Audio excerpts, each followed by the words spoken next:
Hello दोस्तों, welcome to doctor सिंटास्टिक। काफ़ी time हो गया है आप सबसे मिलकर।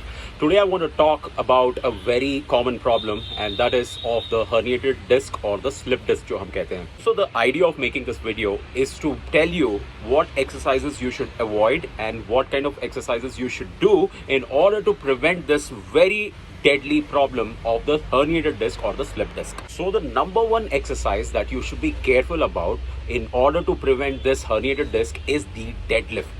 By all means, deadlift को आप बहुत केयरफुली कंसिडर करिएगा बिकॉज इससे एक्सियल फोर्स बढ़ जाता है आपके स्पाइनल कॉर्ड में, मतलब वर्टिब्रल कॉलम में, जहां पर कार्टिलेज होता है बीच में।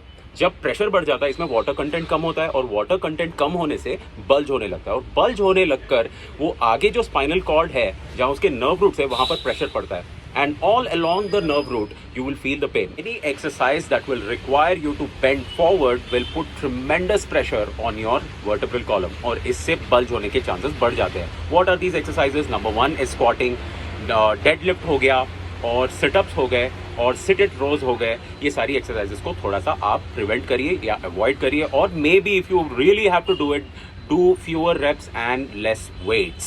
So if you're someone who is already dealing with this problem and you have a little bit of pain, feel like it's the early stages of it, all you can do is hang on the pull-up bar, hold your hands on it and let your body take the weight off from your vertebral column, जिससे decompression वाला एक sensation होगा जिससे शायद वो bulge अंदर जाने के चांसेस थोड़ा सा बढ़ जाते हैं. But of course, if it's too late, then you have only the option of a surgery or a microsurgery or a steroid shot followed by physiotherapy and a lot of other things that go into it. So दोस्तों, be careful and enjoy your day.